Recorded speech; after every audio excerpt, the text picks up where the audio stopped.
In November of 1858, a land speculator named William Larimer stood on a bluff overlooking a creek that was barely a creek, feeding into a river that was barely a river, and decided this was the place to build a city. There was no harbor, no navigable waterway, no timber worth cutting. The nearest settlement of any size was 600 miles to the east. The land received about 15 inches of rain a year, roughly what Riyadh gets. And the gold that had supposedly drawn everyone to these hills, the reports had been wildly exaggerated. Within months, prospectors would be painting "Busted by God" on their wagons and heading back the way they came. That patch of dry, treeless plain at the foot of mountains that offered nothing easy is now one of the 25 largest cities in the United States, the financial capital of a region bigger than most European countries, a place with a metropolitan economy above $200 billion. Denver is the greatest bluff in the history of American cities, a place that called itself into existence and then dared the continent to let it die. The bluff began, literally, with a bluff. Larimer had come from Leavenworth, Kansas, with his son and 4 other men. He'd made a fortune in railroads back in Pittsburgh, lost chunks of it speculating on land. And now, at 49 years old, he was chasing the Pikes Peak gold rush with the desperation of a man who needed one more score. When he arrived at the confluence of Cherry Creek and the South Platte River on November 12, 1858, he found a problem. Someone was already there. A group had staked a claim called St. Charles on the very spot Larimer wanted. But the St. Charles Company's representative, a man named Charles Nichols, had gone back east for supplies. So Larimer simply took the claim. He showed up, declared the prior stake invalid, and, according to multiple accounts, threatened to have Nichols hanged if he made trouble. A barrel of whiskey reportedly smoothed the transition. 10 days later, on November 22nd, Larimer organized the Denver City Town Company. He named it after James Denver, the governor of Kansas Territory, hoping the flattery would win him political favor. What Larimer didn't know was that Denver had already resigned the post. News traveled slowly. The city that would become one of the great metropolises of the American West was named for a man who no longer held the office it was designed to honor, founded on a stolen claim in a place where the gold wasn't. Across Cherry Creek sat Auraria, a rival settlement founded weeks earlier by Georgia prospectors led by William Green Russell, who had found about 20 troy ounces of placer gold near the mouth of Little Dry Creek the previous summer. Real gold, but not much of it. The two camps despised each other. Businesses that wanted to serve both set up in the dry creek bed between them, literally straddling the border. The Rocky Mountain News, founded by William Byers, who would become one of the most important men in Denver's history, was among them, hedging its bets on neutral ground. By spring of 1859, the true scale of the Pikes Peak hoax was becoming clear. Thousands of prospectors arrived and found almost nothing. They had crossed 600 miles of plains, many on foot, some pushing their belongings in wheelbarrows, drawn by newspaper reports that were either exaggerated or outright fabricated. The creeks held traces, specks, just enough to keep a man digging for a day or two before the truth settled in. The great wagon trains began reversing course. Wagons that had come west painted with "Pikes Peak or Bust" went back east bearing a new slogan, "Busted by God." Denver City, this collection of shacks and log cabins and tents at the edge of the Great Plains, was emptying out. The town's promoters, Larimer chief among them, were left trying to sell lots in a city that was hemorrhaging the only people who might buy them.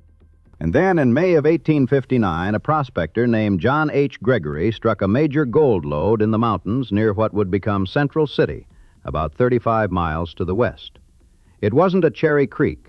It wasn't anywhere near Denver. But Denver was the last supply stop before the climb into the mountains. And that simple geographic fact, being the closest flat ground to the real gold, saved the town from becoming a footnote. Denver wasn't where the wealth was. Denver was where you bought your pickaxe and your flour and your whiskey before going to get the wealth. It was a middleman from the start, and that turned out to be the role it would play for the next century and a half.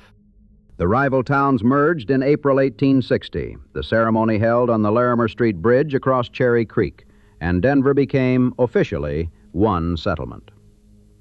Larimer, who had named the main street after himself, was instrumental in getting Congress to establish the Colorado Territory in 1861, with Denver as its capital.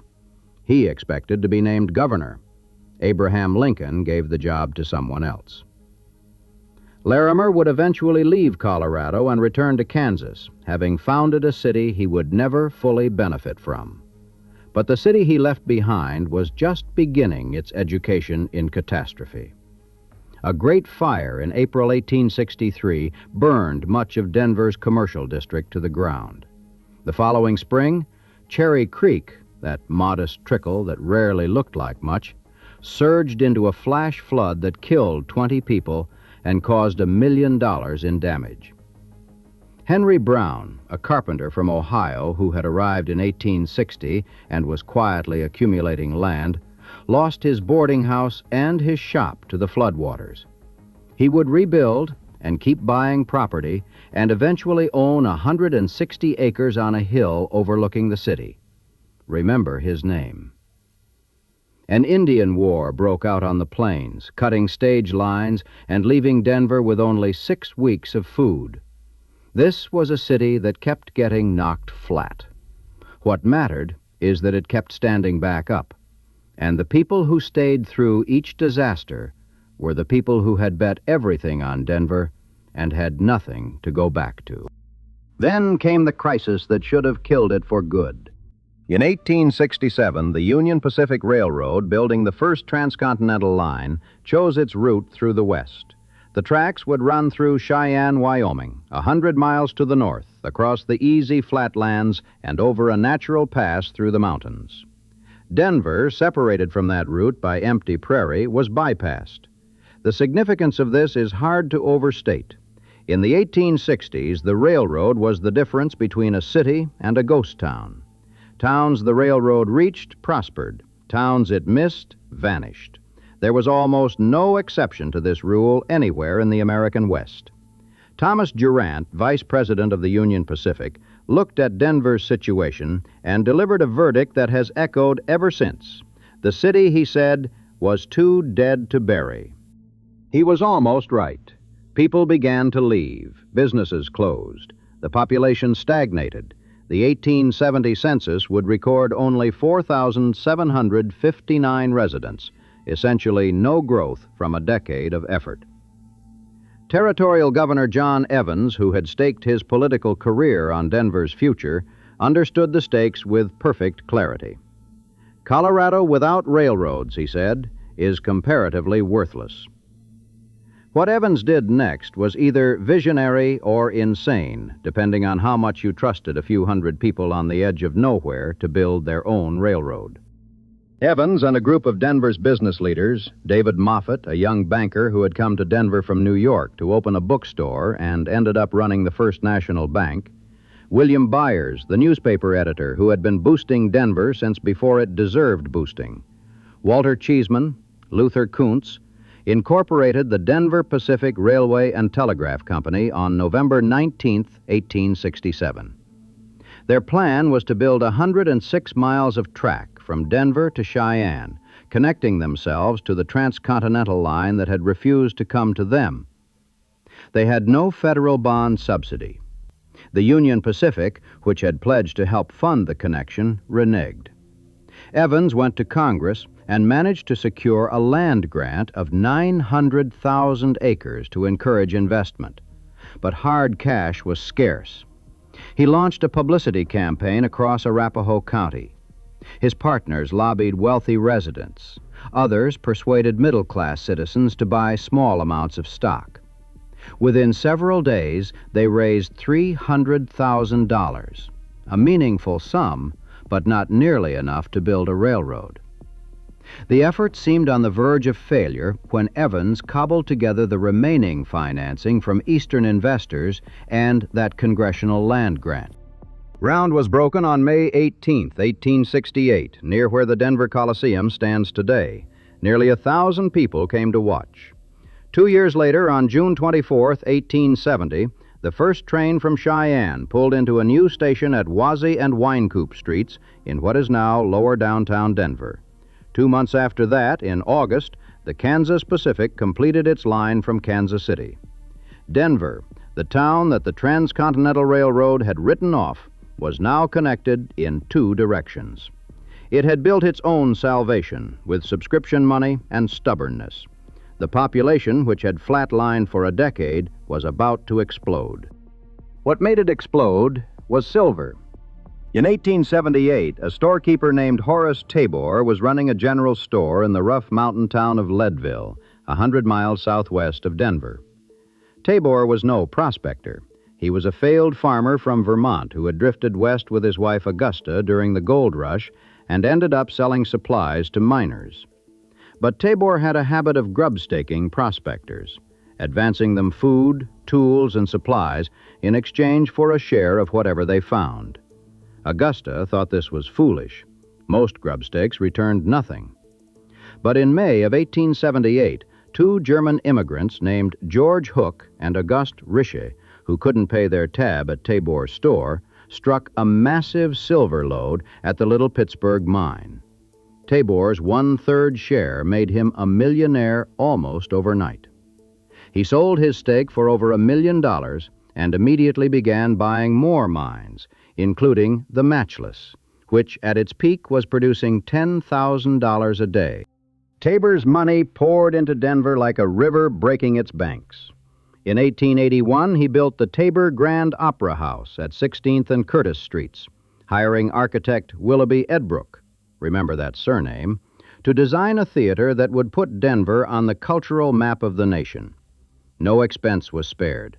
Japanese cherry wood, Honduran mahogany, European oil paintings, silk plush chairs from Marshall Field in Chicago. A single furnishing order cost $15,000. The total bill ran between $750,000 and $850,000. For opening night, September 5, 1881, Tabor selected America's most popular soprano, Emma Abbott, and her Grand English Opera Company. He offered her a lavish guarantee to perform a 2-week season. Railroads scheduled special excursion trains. Visitors flooded in from across the territory. The programs were printed on perfumed silk. That night, as the audience filled the ornate hall, the cherry wood gleaming, the frescoed ceiling glowing in gaslight, Emma Abbott's voice filling a theater that just 23 years earlier had been empty prairie, Tabor was presented with a solid gold watch fob in the shape of an ore bucket, a gift from grateful citizens. He had sewn on the stage curtain a verse that he probably didn't think much about at the time. It read, in part, "So fleet the works of men, back to the earth again. Ancient and holy things fade like a dream." Denver was transforming at a speed that stunned even its own boosters. Between 1880 and 1890, the population tripled, from 35,000 to over 106,000, vaulting from the nation's 50th largest city to its 26th. Silver money built mansions on Capitol Hill, stocked the bars of the Windsor Hotel, which had opened in June of 1880 at 18th and Larimer, built of Fort Collins sandstone by an English syndicate at a cost of $750,000, boasting itself the largest hotel between Chicago and San Francisco, complete with Turkish and Roman baths, its own farm to supply the restaurant, and a fabled diamond dust mirror in the lobby, and fueled a construction boom that remade the city in stone and brick. 17th Street became known as the Wall Street of the West, lined with banks and mining exchange offices where shares in Leadville and Aspen properties traded with a frenzy that rivaled anything in New York. The Colorado state population had swelled by nearly 400% between 1870 and 1880, and by another 100% by 1890. And most of that new money flowed through Denver. David Moffat, who had helped save Denver with the railroad, was now president of the First National Bank and investing in mines, railroads, and water companies. He helped organize the Denver Water Company with Evans and Walter Cheeseman in 1890. The city was growing so fast it was outrunning its water supply, a problem that would define Denver for the next century. Every one of these men was betting on the same proposition, that Denver was permanent, that the silver would last, that this city on the dry plains deserved palaces and opera houses and a water system to match. The grandest bet of all came from Henry Brown, the carpenter from Ohio who had lost everything in the 1864 flood, had spent 2.5 decades quietly becoming one of Denver's wealthiest men. He had homesteaded 160 acres on the hill east of downtown, donated the land where the state capitol would rise, and sold off the rest at enormous profit as the neighborhood became Capitol Hill, the most fashionable address in the city. Now, in his 70s, Brown decided to build a hotel on a triangular plot he owned at the corner of Broadway, Tremont Place, and 17th Street, a patch of land where he had once grazed cattle. He hired architect Frank Edbrook, Willoughby's brother, the man who had also designed Denver's Oxford Hotel, and told him to create the finest hotel between Chicago and the West Coast. Edbrook designed a 9-story triangular building in the Richardsonian Romanesque style, wrapped in Colorado red granite and Arizona sandstone. Its interior was revolutionary, an 8-story atrium open to a stained glass skylight surrounded by balconies with ornate cast-iron grillwork. Onyx, imported from Mexico, lined the lobby, the grand salon, and the 8th-floor ballroom. The building had its own artesian wells, its own electric plant, steam heat, and elevators.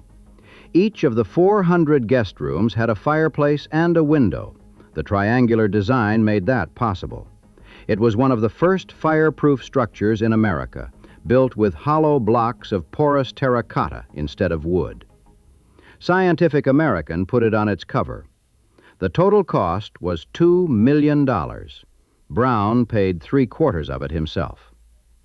On August 12, 1892, the Brown Palace Hotel opened its doors.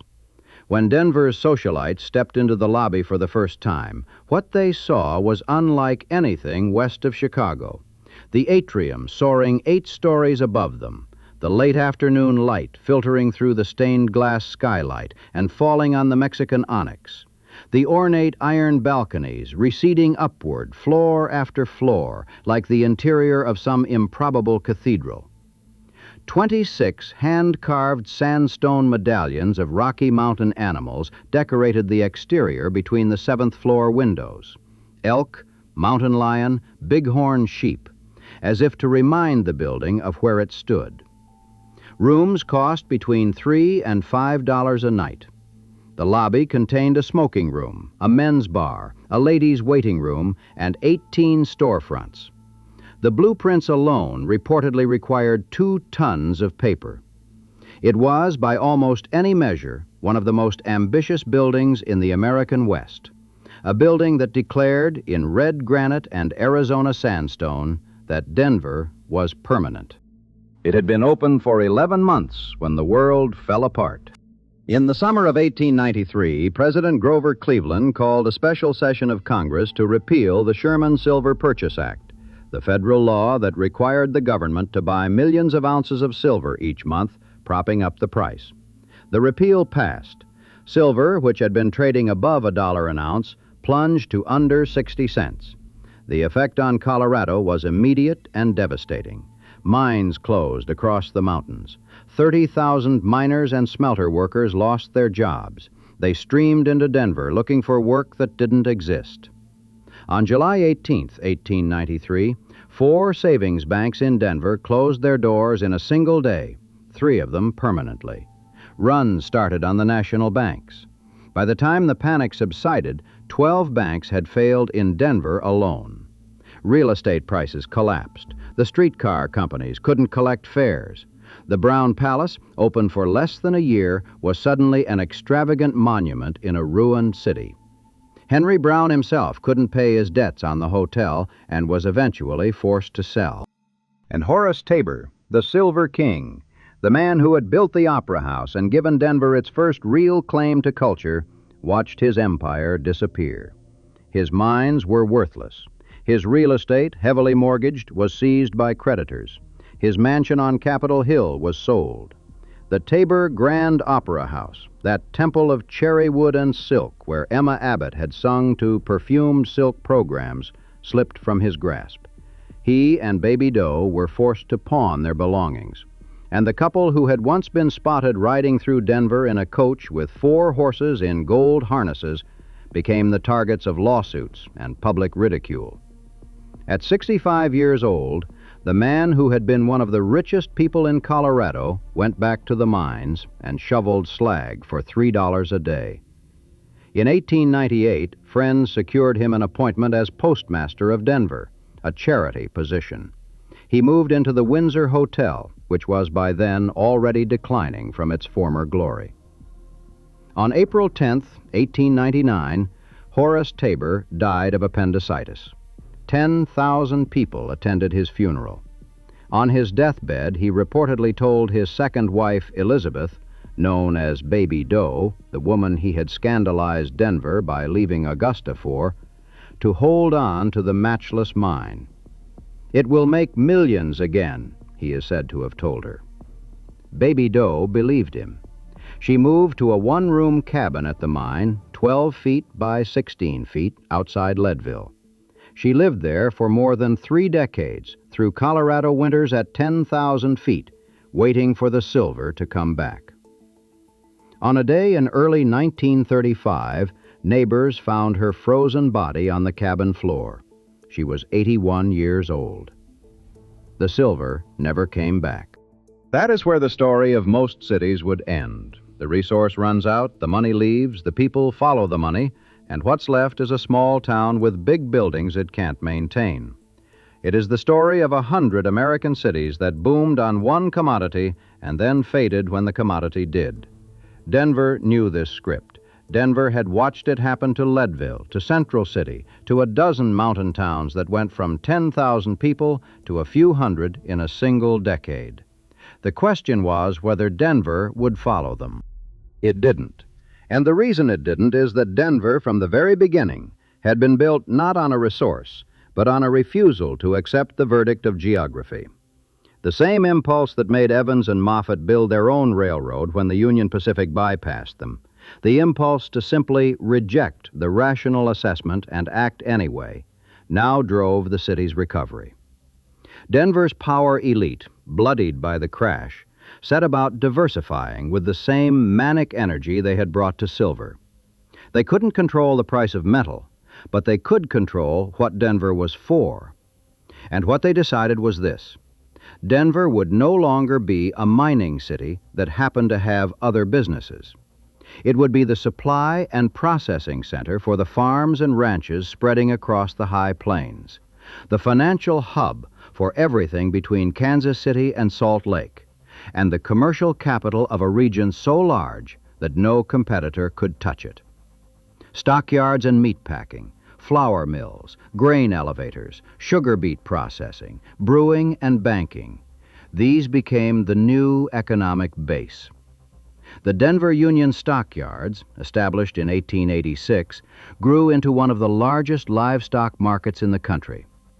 The National Western Stock Show began in 1906 and still runs today.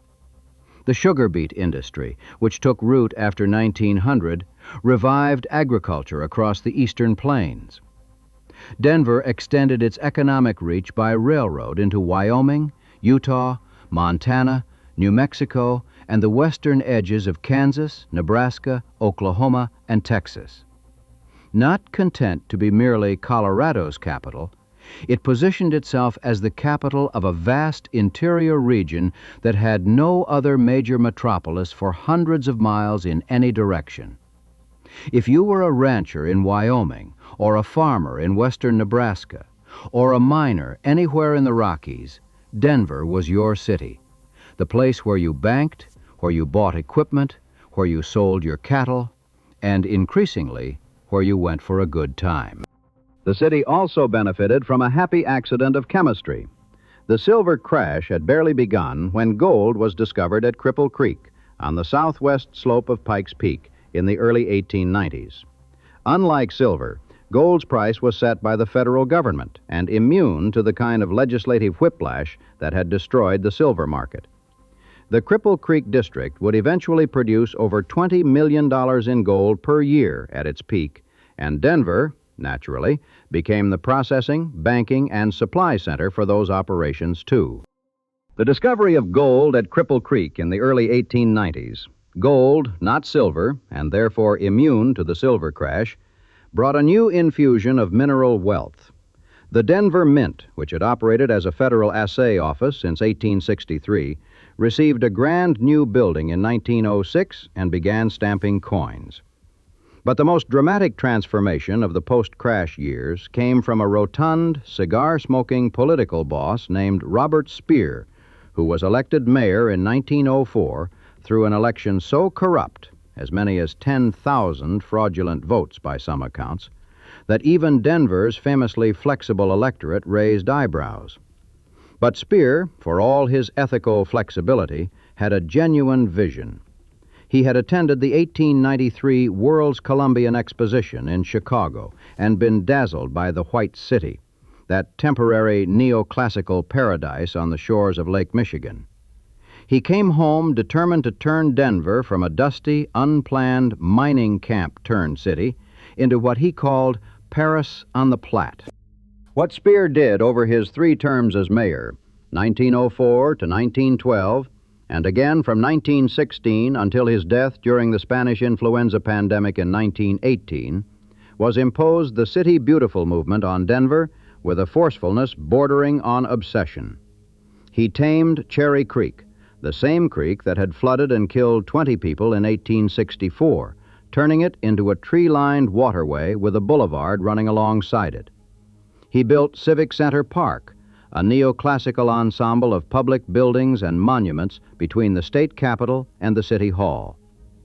He gave away 111,000 free tree saplings in his first 8 years, 3 per person, and many of those trees still shade Denver streets today. He laid hundreds of miles of sewer and storm drains, paved roads, installed streetlights, and established the Denver Mountain Park system, which eventually encompassed over 13,000 acres across 6 counties, including Red Rocks Amphitheater and the route up Mount Evans.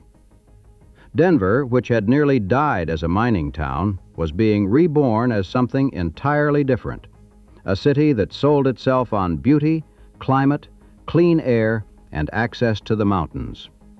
Tourism, which barely existed before Speer, became one of Denver's most profitable industries. While Speer built parks, the men who had saved Denver before were still at work. In 1910, the Daniels and Fisher department store erected a clock tower on 16th Street that stood 325 feet tall, modeled after the Campanile of St. Mark's in Venice. It was the tallest building between the Mississippi River and the coast of California. A 5,500-pound bell was installed in the top floors, and 16-foot clock faces looked out in 4 directions. It still stands today, long after the department store itself was demolished in 1971.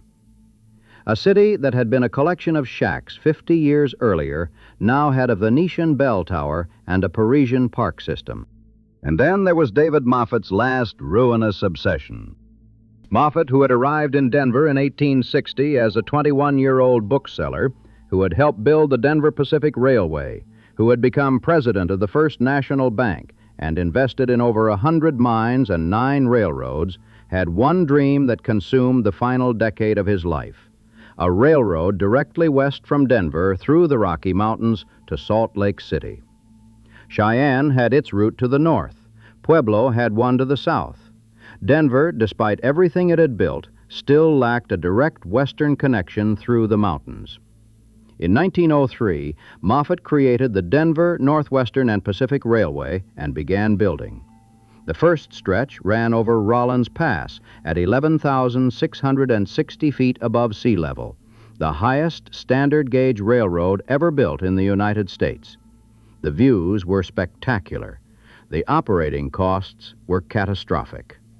In winter, the snow on Rawlins Pass was so deep and so persistent that clearing the tracks consumed most of the railroad's revenue.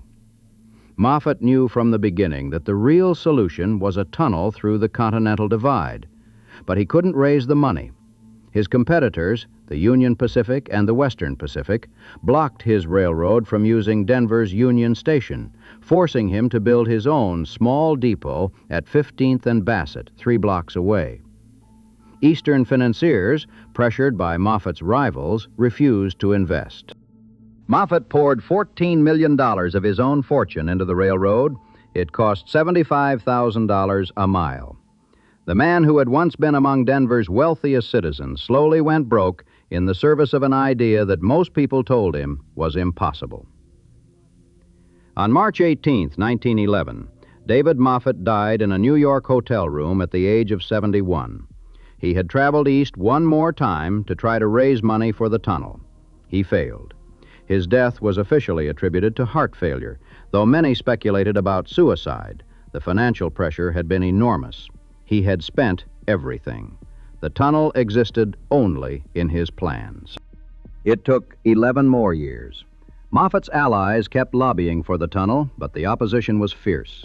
Railroad companies that profited from the existing routes through Cheyenne and Pueblo spent heavily to block it. World War I changed the calculus. Transporting coal and oil from northwestern Colorado on the Moffat Road became critical to the war effort, and the crippling winter shutdowns on Rawlins Pass made the case for a tunnel in strategic rather than merely commercial terms. Then, in 1921, a catastrophic flood destroyed much of the city of Pueblo, disrupting the southern rail route and demonstrating that Colorado needed alternatives. In 1922, the Colorado legislature finally approved funding. Denver itself contributed with a specific interest.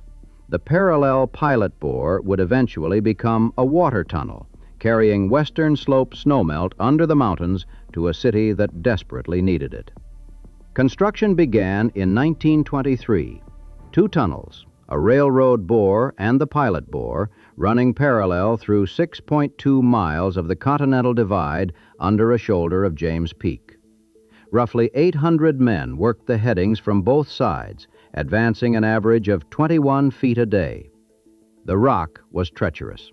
In 1925, unstable formations at the west end caused cave-ins and massive delays, forcing the installation of double timbers and sending costs spiraling. The original estimate of $6.6 million ultimately ballooned to nearly $24 million. 28 men died in the construction, 6 of them in a single cave-in on July 30th, 1926. On February 18, 1927, the pilot tunnel was holed through, the final blast of dynamite set off by President Calvin Coolidge pressing a telegraph key in Washington, the event broadcast live by radio from the heart of the mountain. The railroad bore was completed that July, and the first official train passed through on February 26, 1928. What had taken 5 hours to cross over Rawlins Pass now took 12 minutes through the tunnel. When the Dotsero cutoff was completed 5 years later, the route through the Moffat Tunnel shortened the distance between Denver and the Pacific coast by 176 miles. David Moffat had been dead for 17 years. The tunnel bore his name. By 1936, the parallel bore was carrying western slope water under the Continental Divide to Denver, a city in a place that gets 15 inches of rain a year, drinking snowmelt from the other side of the Rocky Mountains, delivered through a hole in the earth that a bankrupt visionary had imagined 3 decades earlier. The pattern repeats itself so many times in Denver's history that it stops looking like luck and starts looking like character. A city with no natural advantages that manufactures its own. A city that should have died as a mining camp and chose to become a supply center. That should have withered when the railroad bypassed it and built its own. that should have collapsed when silver crashed and diversified into agriculture, tourism, and government, that should have stayed thirsty on the wrong side of the Continental Divide and tunneled through a mountain to get water. The federal government, which had largely ignored Denver in the 19th century, brought military installations during both world wars: Lowry Air Force Base, Fitzsimons Army Medical Center, the Rocky Mountain Arsenal, the Denver Federal Center. And by the mid-20th century, federal civilian and military employment had become one of the city's most reliable economic pillars, a kind of ballast against the boom and bust cycles that had defined every previous era. The population, which had been 106,000 in 1890, hit 213,000 in 1910, 322,000 in 1940, and 415,000 by 1950. Denver was no longer a frontier experiment. It was a major American city. And it wasn't done being tested. In the 1970s, Colorado enjoyed an energy boom driven by oil shale development on the western slope and high crude oil prices. Denver filled with energy companies and new office towers. Then, in the early 1980s, the price of crude plummeted from $42 a barrel to $10. Unemployment and office vacancy rates soared. The city found itself reliving 1893, another commodity crash, another economic foundation jerked away. And once again, Denver reinvented itself, this time pivoting toward technology, aerospace, telecommunications, and the financial services that had been quietly building since the days when 17th Street was the Wall Street of the West. The lessons of the Silver Panic, it turned out, had been absorbed into the city's institutional memory. Denver had learned, the hard way, not to depend on one thing. In the Brown Palace Hotel, Henry Brown's $2 million palace on the cattle pasture, the building that opened 11 months before the silver crash, the hotel that Brown himself was forced to sell when the banks failed, has been open for business every minute of every day since August 12, 1892. It has never closed, not for a single day in over 130 years. Presidents have stayed there, every president since Theodore Roosevelt, with 3 exceptions. Sun Yat-sen was living in a room there in 1912 when he learned that Chinese revolutionaries had overthrown the Qing emperor. It still draws its water from the original artesian wells. 2 of the cast-iron grillwork panels in the atrium were installed upside down in 1892 and have never been corrected. The onyx from Mexico is still on the walls. The Windsor Hotel, Denver's first luxury palace, the pride of Larimer Street, was demolished in 1959 and replaced with a parking lot. The Tabor Grand Opera House, the cherrywood and silk, Emma Abbott's voice, the golden ore bucket watch fob, was torn down in 1964. A brutalist Federal Reserve Bank building stands on the site now. The verse on Tabor's stage curtain was prophetic after all. But the Brown Palace endures, a triangular building of red sandstone and granite designed by Frank Edbrook for a carpenter from Ohio who had once grazed cattle on the lot, built to be fireproof in a city that had already burned, opened in a boom that was about to go bust, sold by its founder who couldn't pay his debts, and still standing, still operating, still lit from within by that stained glass skylight 8 stories above the lobby floor, in a city that has no natural reason to exist, and exists anyway.